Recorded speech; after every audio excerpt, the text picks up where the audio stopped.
नमस्ते, add plus पर आपका स्वागत है। मैं हूं रवि किशोर मानकर आपके साथ। पिछले क्लासेस में हम संधि के भेदों को अच्छे से विस्तार से पढ़ चुके हैं। तो आज हम उसके आगे चलते चलते मैं आपसे कुछ महत्वपूर्ण प्रश्न करवा रहा हूं, जो कि हर बार एग्जाम्स में पूछे जा रहे हैं। तो चलिए अब हम उन प्रश्नों को देखते हैं। साथियों, आप इस चैनल को या इस वीडियो को पहली बार देख रहे हैं तो आप जाकर उन क्लासेस को भी देख सकते हैं। उनके लिंक नीचे डिस्क्रिप्शन बॉक्स में भी दिया गया है। और साथियों, हम इस चैनल पर हिंदी कीबोर्ड टाइपिंग के नाम से एक प्लेलिस्ट बना हुआ है, तो वहाँ आप जाकर आप नॉर्मल कीबोर्ड से ही हम हिंदी में कैसे टाइप कर सकते हैं, तो इसको भी आप जाकर देख सकते हैं। इनका लिंक नीचे डिस्क्रिप्शन बॉक्स में दिया गया है। चलिए अब हम देखते हैं कुछ प्रश्न संधि से संबंधित। ये हमारा पहला टेस्ट सीरीज़ है, तो अब इसको प्रश्नों के उत्तर को बताते हुए साथ ही हम उस क्वेश्चंस का एक्सप्लेनेशन भी बताएंगे, तो आप अच्छे से समझेंगे। और अब जो पिछले क्लासेस में जो समझे हैं, तो उसके आधार पर आज आप लोग इन क्वेश्चंस को अच्छे से सॉल्व कर सकते हैं, ये मैं आज उम्मीद करता हूँ। चलिए आप देखते हैं पहला सवाल।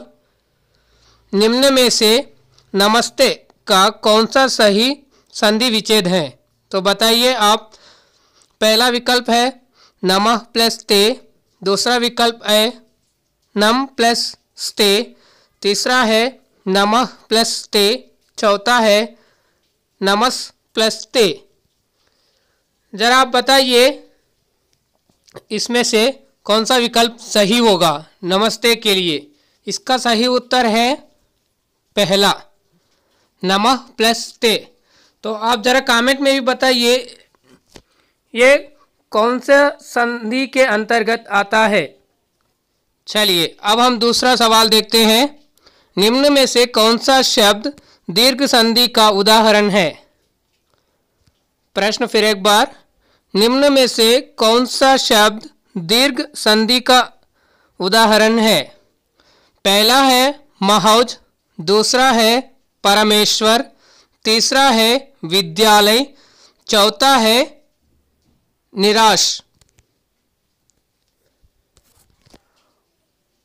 आप अच्छे से सोच समझकर इस प्रश्नों के उत्तर दीजिए। मैं उम्मीद करता हूं कि आपको पिछले वीडियोस आपके बहुत मदद हुए होंगे। आप साथ ही अपने जो प्रश्न के सामने मार्किंग भी करते जाइएगा। तो आखिर में मुझे बताइए कि आपको कितने अंक मिले हैं। तो आप यही से कुछ तैयारी करते हैं तो आपके आगे आने वाली एग्ज़ाम में आप परफेक्टली और पक्का अंक ला सकते हैं, मैं ये उम्मीद कर सकता हूँ।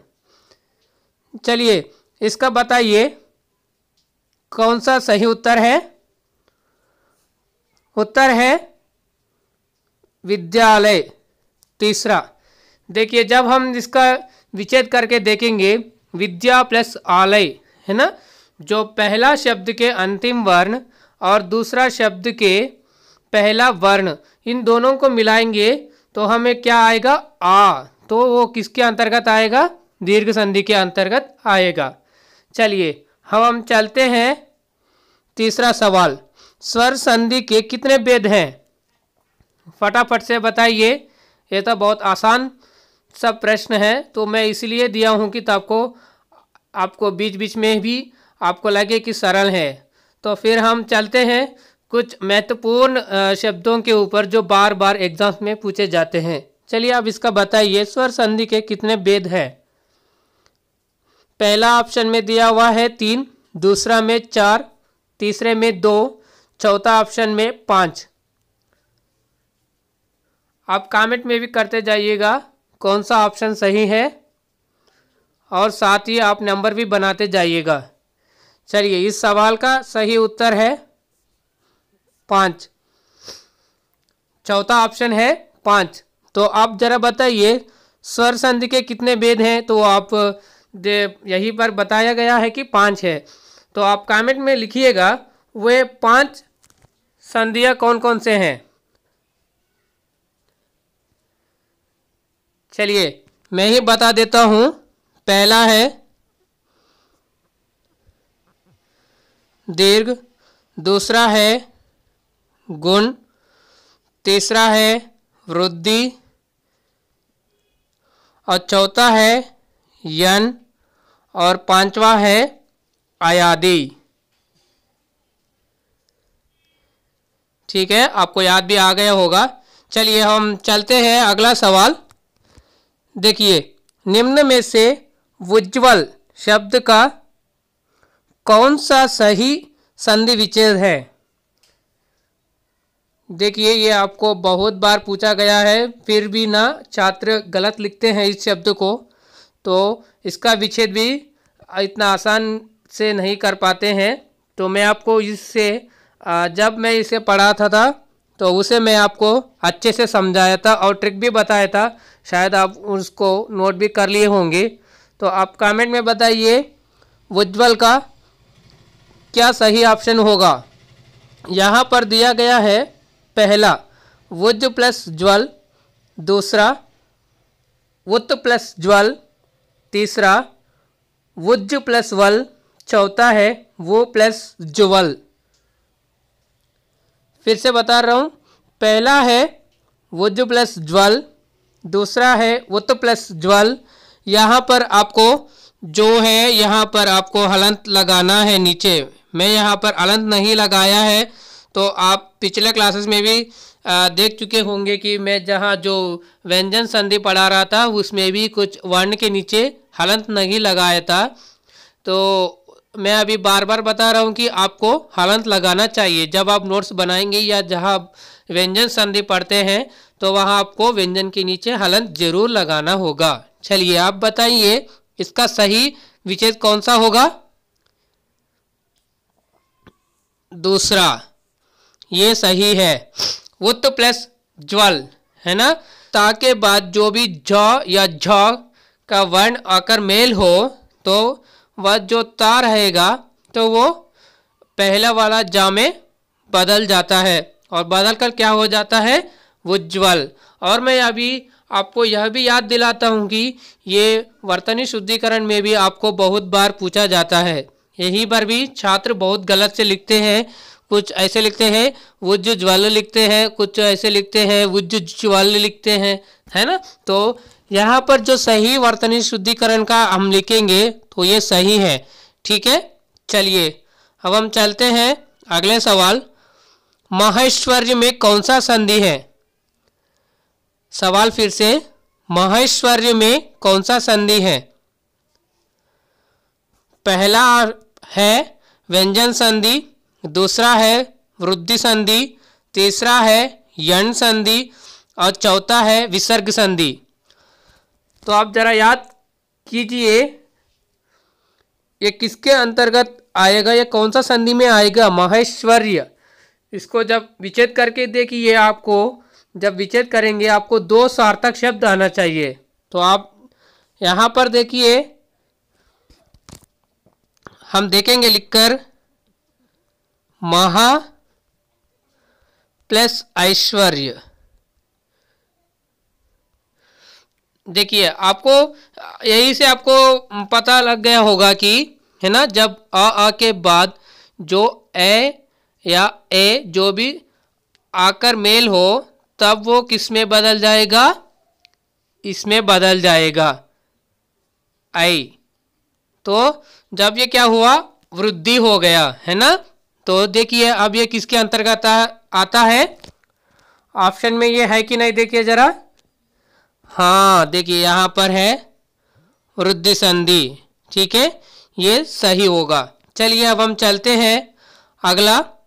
वीरोचित में कौन सा संधि है? सवाल फिर से, वीरोचित में कौन सा संधि है? पहला है विसर्ग संधि, दूसरा है स्वर संधि, तीसरा है व्यंजन संधि और चौथा है गुण संधि। आप जो मैं शब्द बता रहा हूं ये वीरोचित, इसे ना आप अपने कॉपी में लिख कर उसे विच्छेद कीजिए पहले, है ना। तो उसके बाद हम उससे आसान से संधि का नाम निकाल सकते हैं, है ना। बताइए इसका क्या होगा। वीरोचित में कौन सा संधि है, विसर्ग, स्वर, व्यंजन या गुण संधि। चलिए अब हम देखते हैं वीरोचित में। देखिए यहां पर वीर प्लस उचित, ठीक है। देखिए यहां पर आ है और यहां पर वो है, तो आ या आ के साथ जब ई वो री का मेल हो तब क्या आएगा, क्रमशः ये वो अर आएगा, है ना। तो यहां पर क्या आ रहा है, ओ, ठीक है। तो ये बनकर क्या हो गया है, वीरोचित, है ना। तो अब क्या हो सकता है यहीं से, तो गुण संधि, ठीक है। ये इस सवाल का सही उत्तर है, ठीक है। चलिए अब हम चलते हैं अगला सवाल। देखिए स्वच्छ में कौन सा संधि है। छात्रों ये भी बहुत महत्वपूर्ण शब्द है और इसको बहुत बार पूछा गया है और आगे एग्जाम में भी पूछा जा सकता है ना। देखिए स्वच्छ, जैसे कि हमारा जो देश में चलाते हैं स्वच्छ भारत, है ना, तो बहुत बार सुनने को मिलता है। तो जब आपको भी एग्जाम में भी पूछने का संभावना है, ठीक है। इसका बताइए, ऑप्शंस में है स्वच्छ, यन संधि, अयादि संधि, दीर्घ संधि, गुण संधि। आप इसका बताइए स्वच्छ में कौन सा संधि है। पहला ऑप्शन है यन संधि, दूसरा ऑप्शन है अयादि संधि, तीसरा ऑप्शन है दीर्घ संधि, चौथा ऑप्शन है गुण संधि ना। जरा आप इसका बनाकर देखिए क्या हो सकता है। देखिए यहां पर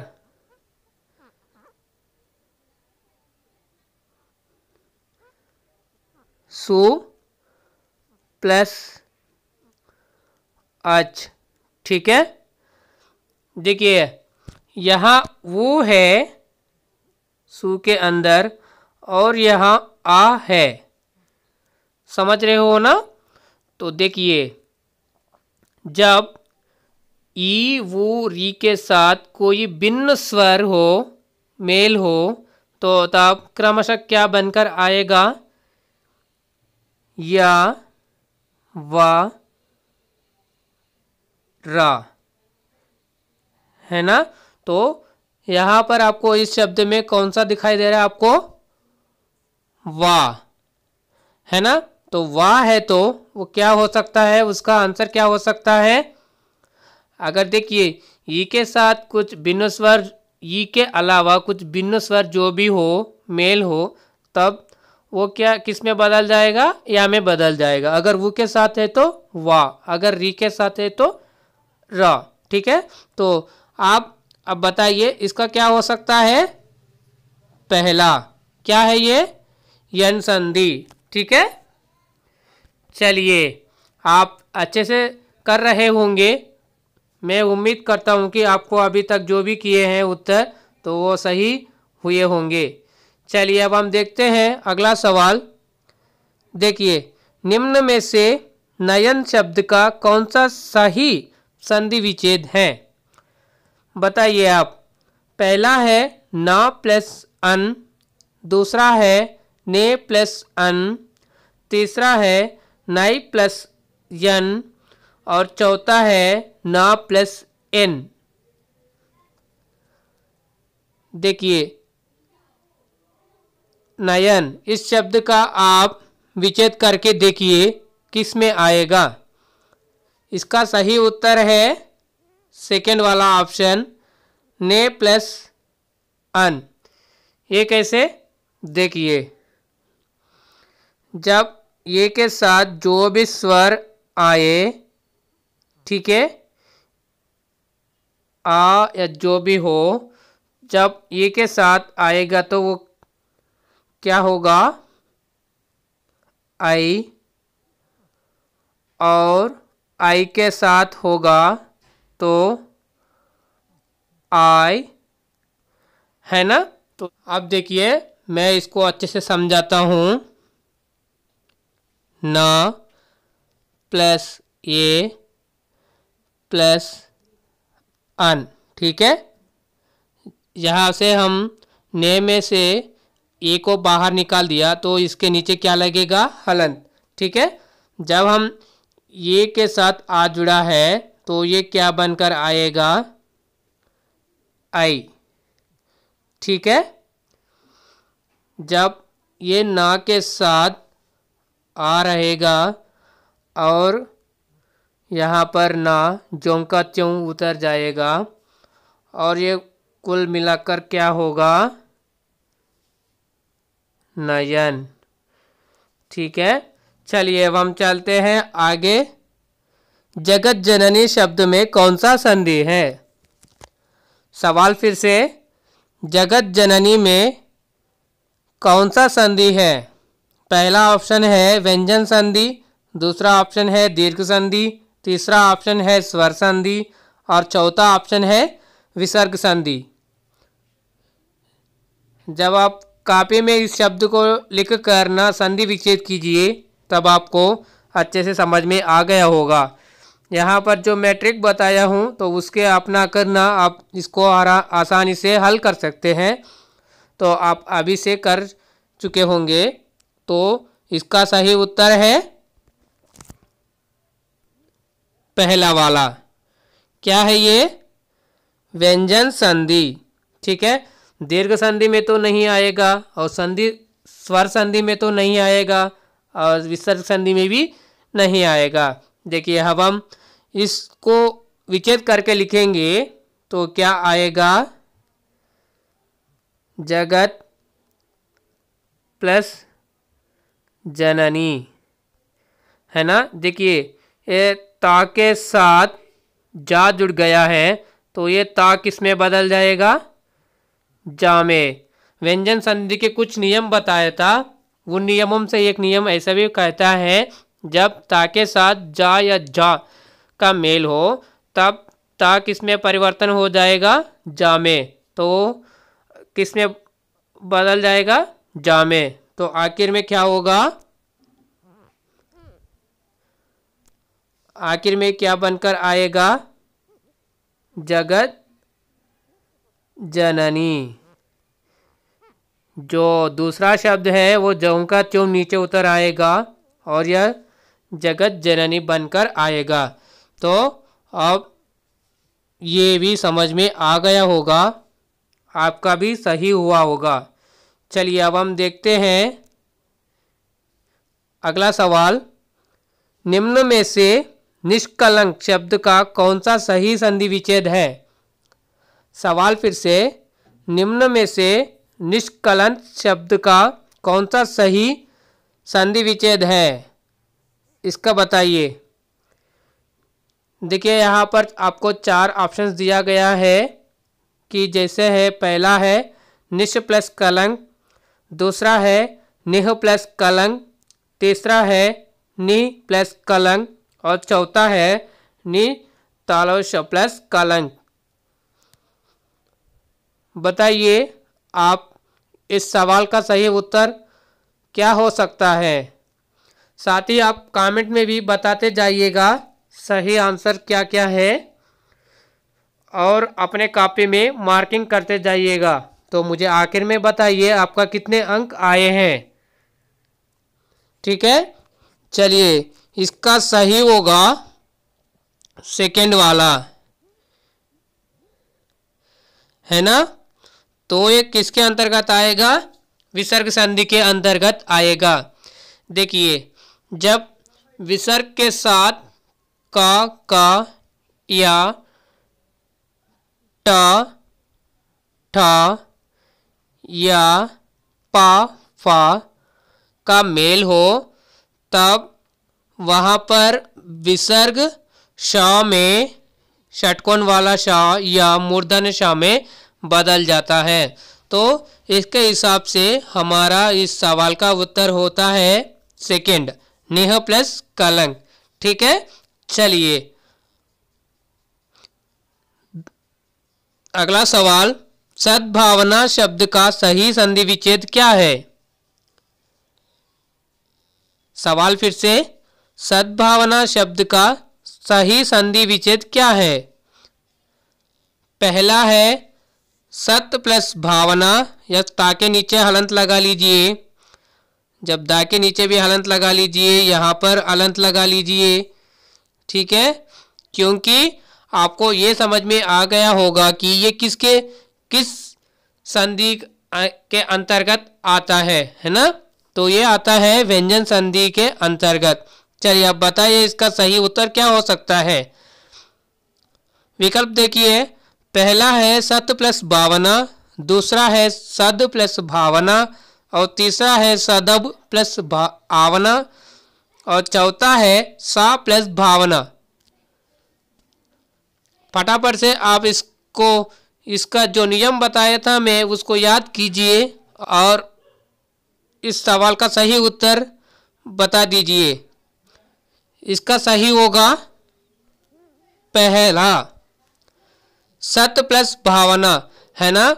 जब यहाँ पर एक नियम है, ता के साथ जब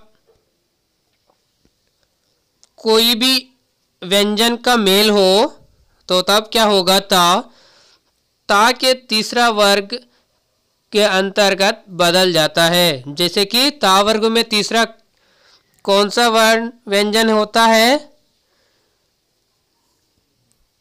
दा, है ना? तो इसलिए क्या हो जाएगा, सद्भावना। ठीक है, चलिए अब हम चलते हैं अगला सवाल। सदैव शब्द का कौन सा सही संधि विच्छेद है? बताइए, सदैव शब्द का कौन सा सही संधि विच्छेद है? यहाँ पर भी आपको 4 ऑप्शन दिया गया है। देखिए, पहला ऑप्शन है सद प्लस येव, दूसरा ऑप्शन है स प्लस दैव, तीसरा ऑप्शन है सदा प्लस एव, और चौथा ऑप्शन है सदै प्लस वा। इसका सही उत्तर है तीसरा। ठीक है, सदा प्लस एव, तो यहाँ पर ये सही है, सदा प्लस एव, इसका क्या होगा, सदैव। ठीक है, तो ये किस संधि के अंतर्गत आता है? कौन सा संधि के अंतर्गत आता है? वृद्धि संधि। ठीक है, चलिए अब हम चलते हैं अगला सवाल। देखिए, रविंद्र शब्द का सही संधि विच्छेद क्या है? सवाल फिर से, रविंद्र शब्द का सही संधि विच्छेद क्या है? आप यहाँ पर ध्यान से देखिए, मैं इसीलिए इस तरह दिया हूँ कि आपको एग्जाम में भी इसी तरह देकर आपको बहुत कंफ्यूज करते हैं ना। देखिए, यहाँ पर आपको देखने पर 3 ऑप्शंस में रवि ही दिख रहा है और इंद्र दिख रहा है। तो जब आप गौर से देखेंगे तो आपको ये तो लग रहा है रविंद्र शब्द देखते ही अरे इतना आसान है, तो फिर भी ना आप ऑप्शंस में जल्दीबाज में ऑप्शंस में कुछ अलग लगा दिए तो आपका नंबर चला गया। तो मैं इस कन्फ्यूज़न को ही, आपका जो कन्फ्यूज़न हो सकता है एग्जाम में, उसको ध्यान में रखते हुए इस सवाल इसी तरह बनाने का प्रयास किया हूँ। आपको ये भी सहायता होगी। आप फिर से अगले जो भी एग्जाम में हो तब आप इस तरह की जो प्रश्न आएंगे इस पर गौर करके आप सोच समझकर सही उत्तर दे सकते हैं। चलिए आप बताइए, पहला ऑप्शन है रवि प्लस इंद्र, दूसरा है रवि प्लस इंद्र, तीसरा है रवि प्लस इंद्र, और चौथा है रव प्लस इंद्र। बताइए इसका क्या हो सकता है? इसका हो सकता है रवि प्लस इंद्र, ये सही है। ये किस संधि के अंतर्गत आता है?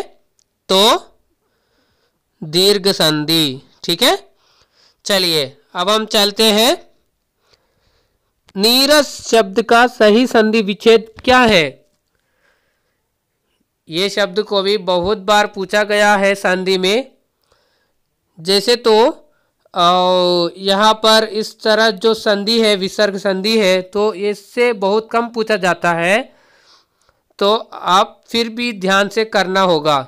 चलिए, मैं आपको ये वीडियो के अंत में आपको कुछ जो महत्वपूर्ण जानकारी देना चाहता हूँ, ताकि आपके जो आगे आने वाले एग्जाम में हो तो आप आसानी से पकड़ सकते हैं, और जब भी इस तरह की जो प्रश्न पूछे जाएंगे और आसानी से नंबर ला सकते हैं और पक्का नंबर ला सकते हैं। ठीक है, ये मैं 100% कह सकता हूँ कि आप इसके बाद आपके नंबर कहीं भी नहीं कटेंगे। ठीक है, बताइए नीरस शब्द का सही संधि विच्छेद क्या है? पहला ऑप्शन है नी प्लस रस, दूसरा ऑप्शन है नी प्लस इरस, तीसरा है नीर प्लस रस, चौथा है नेह प्लस रस।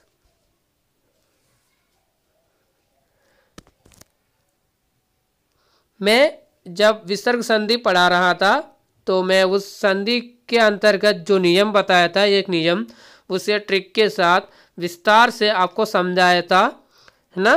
तो आपको वो याद आ गया होगा। तो इस सवाल का सही उत्तर है चौथा ऑप्शन, नेह प्लस रस। आप पूछे होंगे कि ये कैसे सर, है ना? देखिए, विसर्ग संधि में एक नियम बताया था कि जब विसर्ग के बाद रा का हो मेल, तो तब विसर्ग क्या हो जाता है?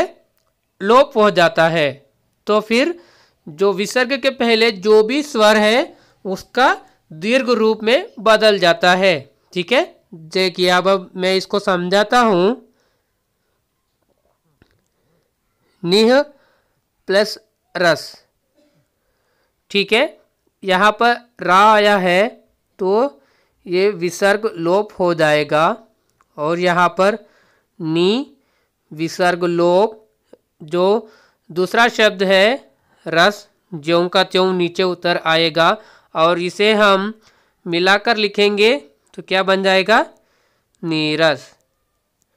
ठीक है, आपको फिर से साथ में आपको रिवाइज भी हो रहा है, और जहाँ आपको किस तरह का संधि को किस तरह विच्छेद करना है और उसे किस तरह याद रखना है, तो आप साथ में ये भी ज्ञान प्राप्त कर रहे हैं। ठीक है, चलिए अब हम चलते हैं 15वां प्रश्न।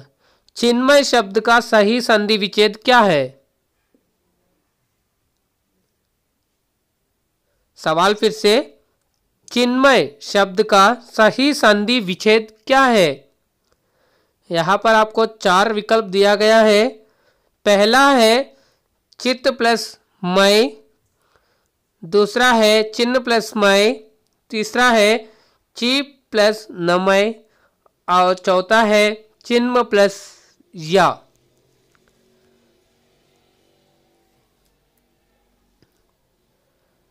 आप फटाफट से अपनी कॉपी को निकालो, जो पिछले क्लासेस में आप नोट किए हैं और ट्रिक भी लिखे हैं, तो उसे आप लिखकर आप इसका सही उत्तर निकालिएगा।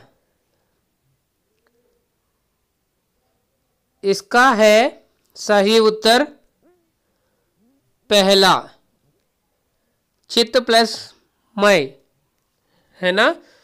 जब हम पढ़े थे व्यंजन संधि में, जब कोई वर्ग का है तो उस वर्ग का 5वां अक्षर में बदल जाता है।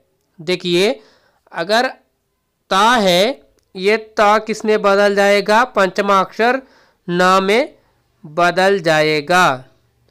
उसके बाद जो मैं है ज्यों का त्यों आएगा, और यहाँ पर जो ची है ज्यों का त्यों रहेगा। तो इसको हम मिलाकर लिखेंगे तो क्या होगा?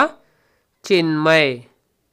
ठीक है, चलिए अब हम चलते हैं 16वां प्रश्न। आद्यंत में कौन सा संधि है? सवाल फिर से, आद्यंत में कौन सा संधि है? यहाँ पर मैं आपको बहुत चुने हुए शब्दों को सवाल में लाया हूँ, आप इसको बार बार प्रैक्टिस करते रहिएगा। इस तरह की जो भी शब्द दिखेंगे तो आपको एग्जाम्स में आसानी से हो जाएगा। ठीक है, बताइए अभी आद्यंत में कौन सा संधि है? पहला ऑप्शन है स्वर संधि, दूसरा है व्यंजन संधि, तीसरा है गुण संधि और चौथा है यन संधि। देखिए, पहला आपने इस शब्द को विच्छेद करके लिखिएगा। तो किस तरह होगा? आदि प्लस अंत, है ना? क्या लिखेंगे? आदि प्लस अंत। ठीक है, अब बताइए इसका कौन सा संधि हो सकता है? देखिए, मैं अभी आपको यहाँ पर भी इस प्रश्नोत्तर सेशन में भी आपको ट्रिक बताने वाला हूँ, जैसे कि आपको अभी इस शब्द कौन से संधि के अंतर्गत आता है, तो आपको ये कंफ्यूज हो रहा होगा कि ये यन संधि में आएगा या गुण संधि में आएगा। तो आप क्या कर सकते हैं, यहाँ पर एक एक को निकालते जाइएगा, है ना? देखिए, स्वर संधि है, स्वर संधि का मतलब क्या होगा? दो स्वरों का मेल से जो उकार उत्पन्न हो उसे स्वर संधि। तो अब क्या कर सकते हैं, तो उसको निकाल दीजिए, ये नहीं हो सकता। और व्यंजन संधि, व्यंजन संधि में क्या हो सकता है? जब व्यंजन या व्यंजन के साथ हो, जब व्यंजन या स्वर के साथ हो, जब स्वर या व्यंजन के साथ हो, तब क्या कहलाता है? व्यंजन संधि। तो इसको निकाल लीजिए। तो गुण संधि है अभी तीसरा ऑप्शन, इसको जरा देखिए। जब आ के साथ ई उ री का मेल हो तब क्रमशः क्या होगा? ये वो अर में बदल जाता है। तो यहाँ पर तो ये वो अर तो आपको नहीं दिख रहा है आद्यंत में। तो फाइनल में क्या होगा? जो बचा है वो ही इस सवाल का सही उत्तर है। ठीक है, क्या होगा? यन संधि। इसका आप लिखेंगे आदि प्लस अंत। जब ई के साथ भिन्न स्वर आ का मेल हुआ है तो ये किस में बदल जाएगा? या में बदल जाएगा। ठीक है, जब ई लोप होकर ई का जो क्रमशः क्या होगा? या में आएगा, तो क्या बदल जाएगा आखिर में? आद्यंत। ठीक है, चलिए आपको समझ में आ गया होगा। तो इस सवाल का उत्तर है चौथा ऑप्शन, यन संधि। अब 17वां प्रश्न देखिए, ये तो आसान है आपके लिए, आप आसानी से भी कर सकते हैं। गिरीश शब्द में कौन सा संधि है? पहला ऑप्शन है स्वर संधि, दूसरा ऑप्शन है दीर्घ संधि, तीसरा ऑप्शन है व्यंजन संधि और चौथा है विसर्ग संधि। देखिए, आप यहाँ पर भी इसको नेगेटिव जो भी है ऑप्शन दिख रहा है, आप उसको भी अलग कर सकते हैं।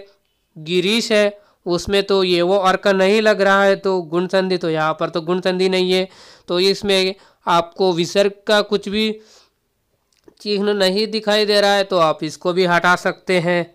तो व्यंजन का भी कोई यहाँ पर नहीं हो रहा है, तो इसको भी हटा सकते हैं। और जो स्वर संधि है, दो स्वरों का मेल, तो आपको लग रहा है तो इन दोनों में से कोई एक होगा। तो बताइए, आप जो गिरीश है, जब ई के साथ दूसरा ई यानी कि सजातीय वर्ण का मेल हो तब क्या कहलाता है? दीर्घ संधि। तो ऑटोमेटिकली ये हट जाएगा और इस सवाल का सही उत्तर होगा दीर्घ संधि, सेकेंड ऑप्शन। ठीक है, चलिए आपको ये भी समझ में आ गया होगा। अब बताइए 18वां प्रश्न, अंतर्धान शब्द का सही संधि विच्छेद क्या है? ये भी बहुत बार पूछा गया है, महत्वपूर्ण प्रश्न है ये, इसलिए यहाँ पर लाया हूँ। सवाल फिर से, अंतर्धान शब्द का सही संधि विच्छेद क्या है? जब मैं इसको पढ़ा रहा था आपको एग्जाम्पल में भी अच्छे से समझाया था, आपको याद रहा होगा। चलिए आप फटाफट से आप कमेंट में लिखिएगा इसका सही उत्तर क्या होगा।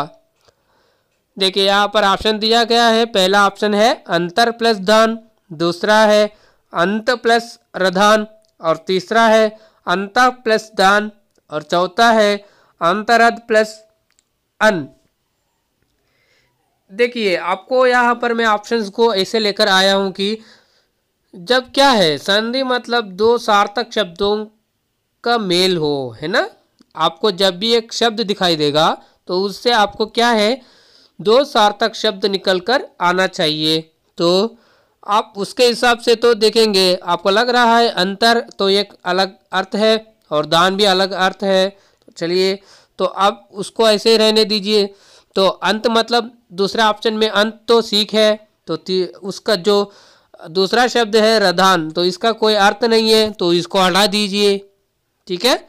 अब तीसरा ऑप्शन में देखिए अंतः प्लस दान, हाँ इसका कुछ अर्थ निकल रहा है।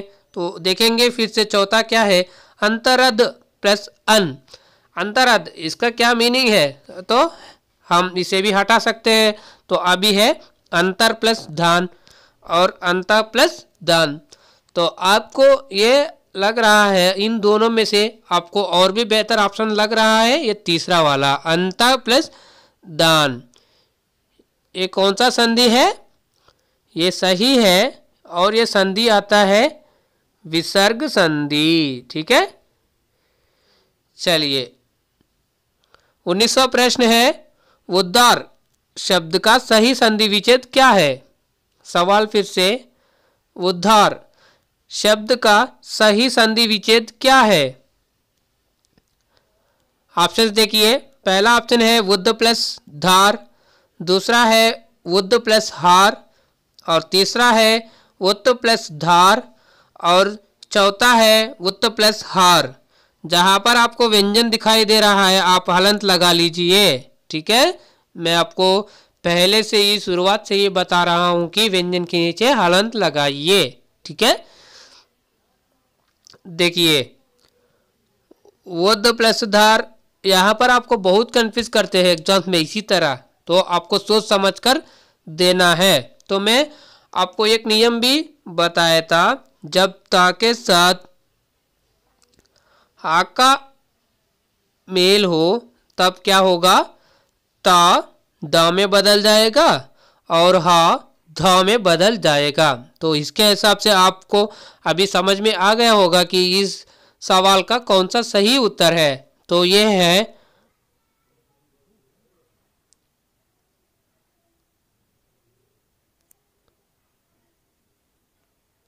वुत्त प्लस हार, है ना।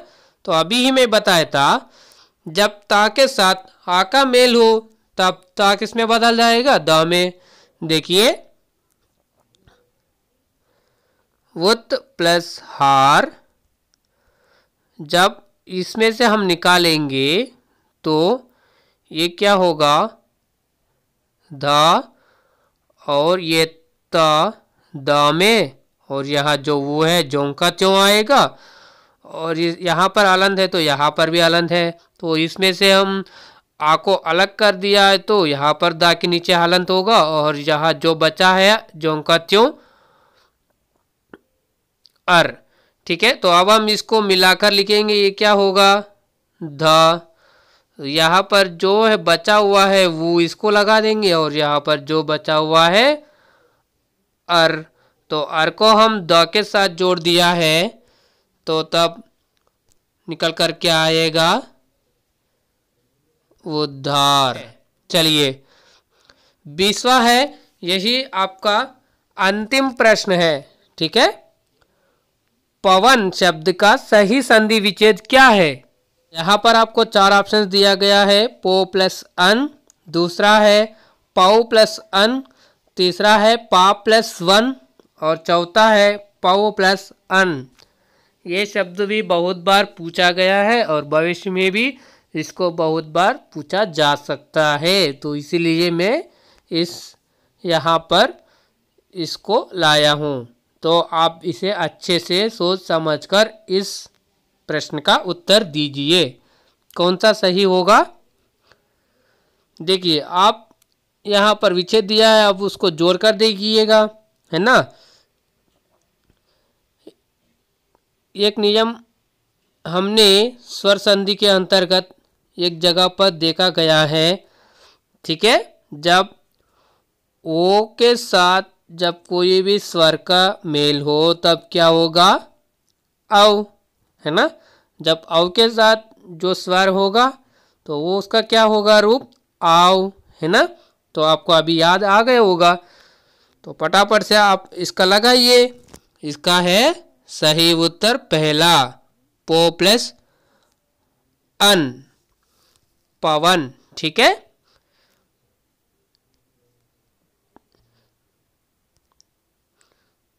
चलिए आप बताइए आपको 20 में से आपको कितने अंक आए हैं, तो आप मुझे कमेंट में बताइएगा।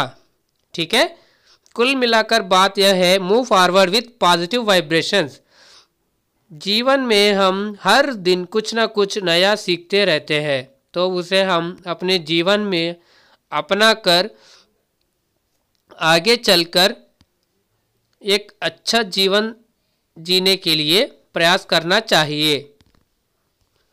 आप मुझे टेलीग्राम, फेसबुक पर भी जुड़ सकते हैं, इसका लिंक नीचे डिस्क्रिप्शन बॉक्स में दिया गया है, आप वहीं से ज्वाइन कर सकते हैं। तो आपको ये वीडियो अच्छा लगा होगा और ये टेस्ट सीरीज़ भी आपको पसंद भी आ गया होगा, तो लाइक करें, साथ में अपने दोस्तों के साथ शेयर भी करें। और आप इस चैनल पर पहली बार देख रहा है तो सब्सक्राइब कीजिए, साथ में घंटी बजाकर वहाँ पर आपको ऑल सेलेक्ट कर लीजिए, ताकि आगे आने वाले क्लासेस है तो आपको नोटिफिकेशंस के रूप में पहुँच जाएगा। और आपको जो भी डाउट्स है और आपको जो भी विचार है इस वीडियो के संबंध में, तो आपका जो भी है तो कमेंट कर सकते हैं। आप इस टेस्ट सीरीज़ में आपको कितने अंक मिले हैं ये भी आप कमेंट में बताइएगा। ठीक है, तो फिर मिलेंगे अगले वीडियो में, तब तक के लिए धन्यवाद।